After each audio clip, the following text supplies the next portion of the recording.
Bienvenue Magic players, I'm Insignios, and yes, I get it, we just wrapped up Duskmourn spoiler season, so why are we talking about Bloomburrow? True, it's not the most relevant thing at the moment, but I think it's still important to look over the set and see how it impacted the competitive landscape of Pioneer, Pauper, Modern, and maybe Legacy. Probably not Legacy. Also, it can take a long time to playtest a bunch of cards. Speaking of, after weeks of brewing and testing decks, I have determined the best card from Bloomburrow. Artist Talent. 1 red for a class enchantment with, whenever you cast a non-creature spell, discard a card. If you do, draw a card. This is such a good card for Arclight Phoenix decks. You just play any of your spells like an Opt or a Treasure Cruiser or Consider, and then you get to discard a Phoenix and then draw an additional card. Like, what else could you want from a card for Arclight Phoenix? This is it. This is the card that will put Phoenix back on the map in Modern. You can't be serious. But, Drewy, where have you been? Do you know how hard it is to playtest against yourself? Oh, I've been staying with my folks in Bloomburrow. Wait, you're from Bloomburrow? What? No, of course not. The talking magical raccoon is totally from your world. I don't know, I just never really gave it much thought. And that explains why you think this is a good card for Arclight Phoenix. Sure, it would've been great 5 years ago, but it can't keep up anywhere today. The main issue is that you have to have a card in your hand that you're willing to discard in order to get an unknown card from the top of your library, which is the complete opposite of Ledger Shredder, the deck's primary way of discarding cards. The reason Ledger Shredder is so good is because you draw, then discard, and it triggers all of your opponent's spells as well. And that difference is even clearer with the special guest reprint. Did you come here to do something other than crush my dreams? I'm gonna be honest with you, it's kind of weird for you to talk about this set as a, human, so I'm gonna take over from here. Excuse you? But hey, if you can make it here to Three Tree City, you're more than welcome to jump back in. But if not, see ya. Wait, no.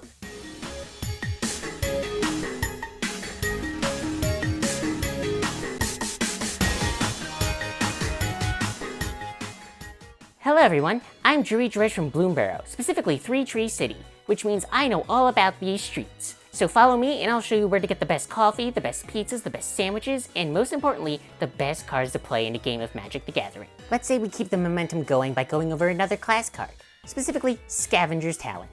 A single black mana for an enchantment class with whenever 1 or more creatures you control die, create a food. And that's really the only thing we care about here. It goes great with any cat combo or food-based strategies like Aspertia, Market Icy, and Coldcard. And speaking of food-based shenanigans, Yigra, Eater of All, goes infinite with 2 Cauldron Familiars. Ward, sacrifice a food.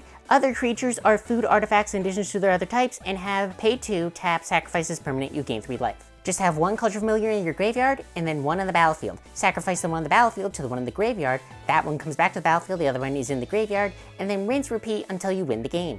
Yigra works best alongside Camellia, the Seed Miser. 3 mana, 3/3 that gives all your squirrels menace, makes squirrels when you sacrifice food, and pumps your squirrels by sacrificing food. Yigra is probably one of the most powerful cards in the set, and that's why I'm talking about it first, because, well, it's obvious. What I really want to do is talk about the cards that you can use to brew up interesting and fun strategies. Cards like Heat Harvest and Carrot Cake. No, really, Cauldron Familiar is legal in Pauper because it was somehow common in the original Jumpstart. Unfortunately, Witch's Oven is still at uncommon, so the combo simply doesn't exist in Pauper. But now that we have 2 more foods that do something on entry and sacrifice, cat food has a chance to be good in yet another format. And the last food-centric card we have to talk about is Feed the Cycle, an instant for 1 and a black with an additional cost of foraging or paying black. Destroy target creature or planeswalker. Perfect for an Aspertia, Market Icy, and Coldcard deck, or any deck that doesn't mind exiling 3 cards from the yard. Let's say we hop over to some frogs in the set. Darrowport Mage and Mistbreath Elder are 2 cards that are all about bouncing your guys back to your hand. The Elder is a 2/2 frog warrior for a single green that has. At the beginning of your upkeep, return another creature you control to its owner's hand. If you do, put a +1/+1 counter on Mistbreath Elder. Otherwise, return Mistbreath Elder to its owner's hand. On its own, it's neat because you can keep cycling Enter's abilities. But if you have too many in play, they'll start bouncing each other because while you may bounce each frog with its own ability, you must bounce another creature if you can. When it comes to Darrowport Mage, a 1/3 frog wizard for 1 and a blue with whenever 1 or more creatures you control leave the battlefield without dying, draw a card. And 1 and a blue tap, return another target creature you control to its owner's hand. Thank goodness it says without dying, otherwise we'd have to deal with even more scam. But it still works if you go the Flicker route, perhaps Bont Flicker with stuff like Tax Collector, Philia, Ephemerate, even Aether Vial. But for now, it works great in Alluring style decks in Legacy, as well as their counterparts in Modern. In Legacy, use Alluring and Shrieking Drake to create infinite bounce triggers, so that way Darrowport Mage goes through your entire library and you can cast Thassa's Oracle. In Modern, you basically do the same thing, but it's with Primal Prayers and Greenbelt Rampager. Or maybe you could do something involving Bloomburrow's premier mechanic, kicker, I mean offspring. As you cast the spell, you may pay the cost. If you do, you create a token copy of the creature that is a 1/1. And these tokens are rather adorable, so if you want to see them or any set's tokens really, go to Scryfall, type in set:*T, then the set code. And for Bloomburrow, that's BLB.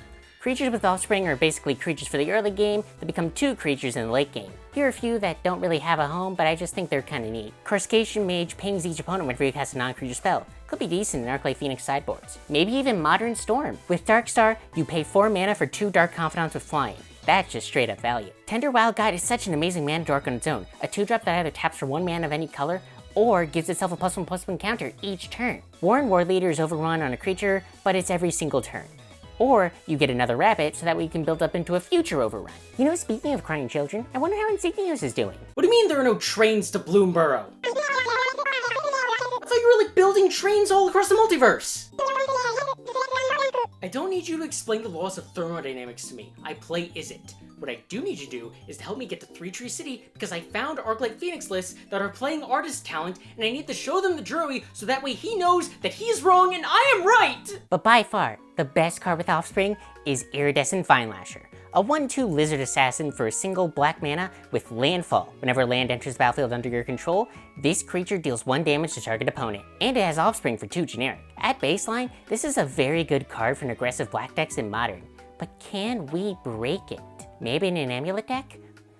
Probably not. The deck can win on its own just fine, but it is something to think about. Perhaps this can lead to a new version of the Flare of Cultivation deck. You know that one deck with 6 and Flare of Cultivation and a Boreal Grazer that saw a bit of play for about a week after MH3? Another thing to note about the Vinelasher is that his ability is an act of questionable legality, which will trigger the Free Starter Lookout and Magda the Horde Master, so this could be applicable to the new Scapeshift decks that have been going around Modern. You could also just combine it with a bunch of fetch lands in either Aftermath Analyst or Lumbra Belle of the Woods, or just Scapeshift and Pioneer. A very versatile card and a very interesting design. Paw Patch Recruit is a 2/1 Rabbit Warrior with Offspring 2, Trample, and whenever a creature you control becomes the target of a spell or ability an opponent controls, put a +1/+1 counter on target creature you control other than that creature. Modern is so full of targeted removal right now, between Bolt and Discharge and Push and Prismatic Ending and Solitude and Bowmasters and so much more, you can get a lot of counters on your guys. Otter of Bolas was a card that used to see quite a bit of competitive play, but now it's only seen in Pauper. Otter of Bolas, on the other hand, has much better art and can look at one more card. Thundertrap Trainer is a 1/2 Otter Wizard that looks at the top 4 cards of your library and puts a non-creature spell into your hand and the rest go on the bottom.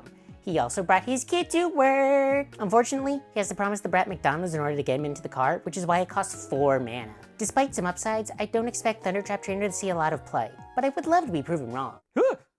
Well, it's a good thing I'm here to prove you wrong. In Control decks, the Offspring ability is actually a slam dunk, as it not only digs for 2 cards into your hand, but also provides you with 2 blockers. But even without the token, a wizard that digs for Flame of Anor is always a good thing. You can also just flicker it for added value, or just sacrifice it to Flare of Denial. Personally, I think it's a great card for the new Wizards archetype in Modern, especially alongside Kitza. You know, that's a good point. Who are you? Drew, it's me. Insignios?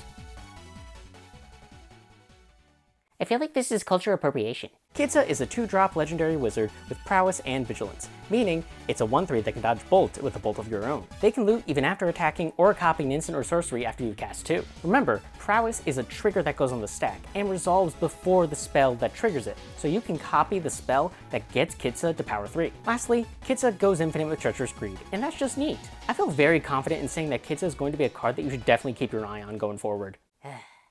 You know what, fine. You and your biases can handle all the others while I go over the cards that will actually make an impact. Like Keen-Eye Curator, a card that I got to design as a consultant for this set. Wait, you're worried about my biases? Double green for a 3/3 scout that reads, pay 1, exile target card from a graveyard, and as long as there are 4 more card types among cards exiled with Keen-Eye Curator, it gets +4/+4 and has Trample. A card that combines Tarmogoyf with its former natural predator, Scavenging Ooze. Quite the sight to behold for a longtime Modern player. Unfortunately, neither tends to see play in Modern anymore. You'll see the occasional Skooz in Yawgmoth and Elf decks, but it's been pushed out by its artifact counterparts. In Pioneer, however, Skooz is a great creature to play.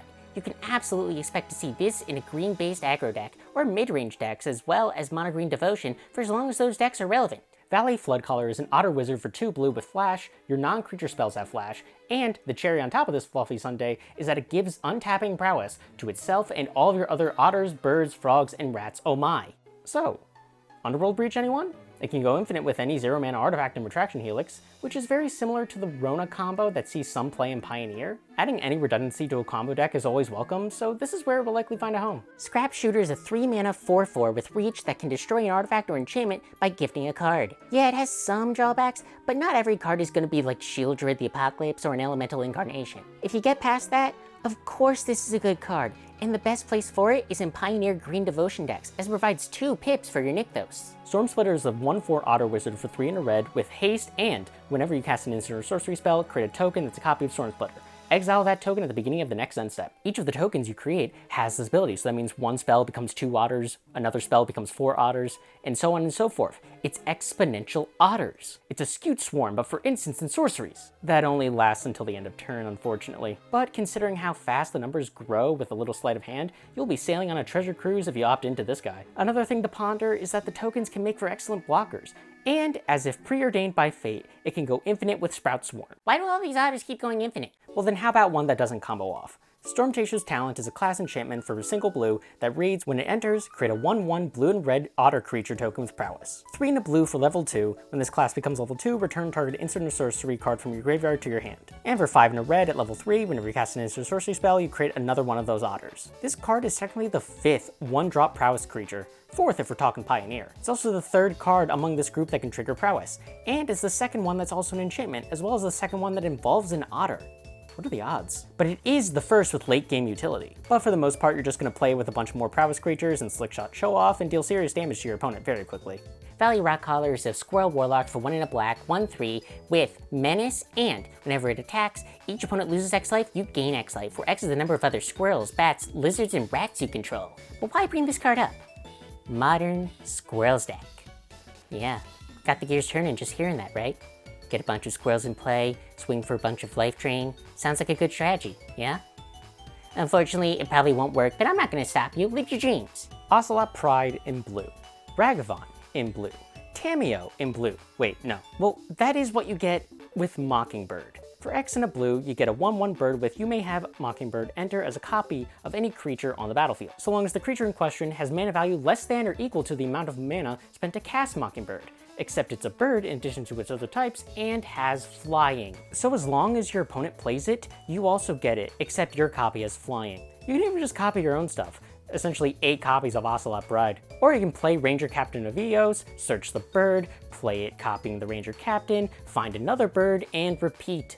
Helga, Skittish Seer is a 1/3 legendary frog druid with, whenever you cast a creature spell with mana value 4 or greater, you draw a card, gain 1 life, and put a +1/+1 counter on Helga, Skittish Seer, the basic Bont legendary card text. But she also has tap, add X mana of any one color, where X is Helga, Skittish Seer's power. Spend this mana only to cast creature spells with mana value 4 or greater, or a creature spells with X in their cost. Helga works great with the elemental incarnations in multiple ways. Pitch for them, draw cards off them, or just straight up casting them. I'd be very interested in seeing her in a modern Omnath pile deck, even though I'm pretty happy to see that deck fall further and further down the ladder. Paw Patch Formation is an amazing sideboard card, almost as good as Pick Your Poison.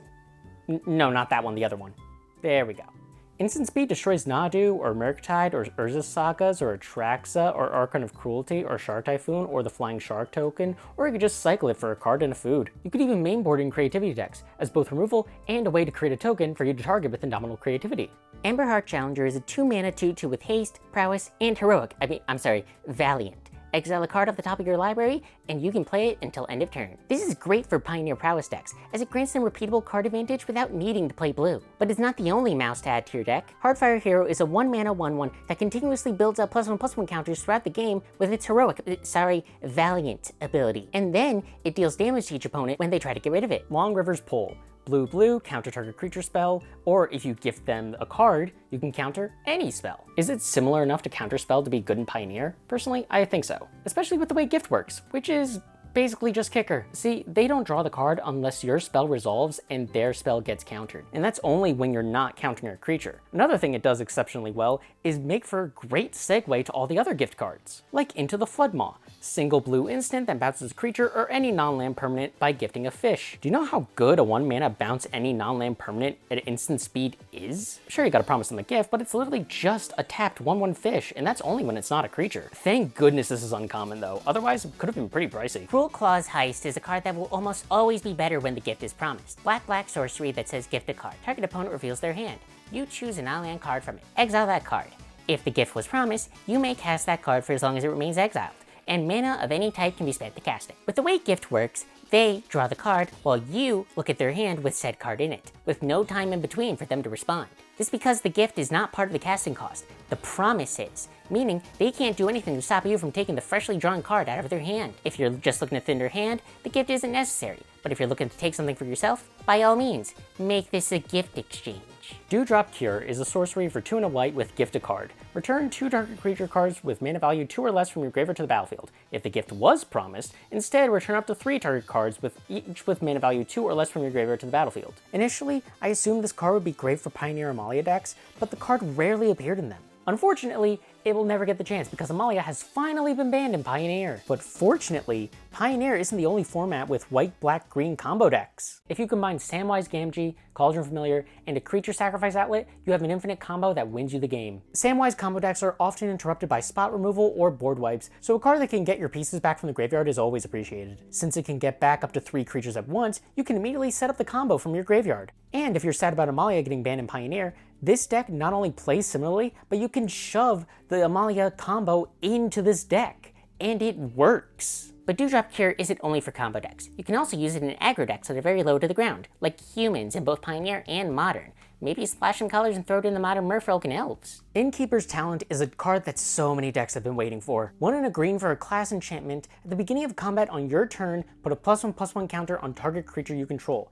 Then for a single green, level 2, permanents you control with counters have Ward 1. We don't even need to talk about the 3rd level, because already for 3 mana, that's just a great enchantment. Hardened Scales decks have been on a bit of a decline in Modern, but the added ward to all of your permanents with counters on them could be enough to get you past some of the more removal-heavy decks. Plus, it's all of your permanents with counters, so that includes both Urza's Saga and the Ozolith. But at the end of the day, any green stompy deck would love to have this card. Portent of Calamity is an X-blue sorcery that says reveal the top X cards of your library. For each card type, you may exile a card from among them, and then put the rest into your graveyard.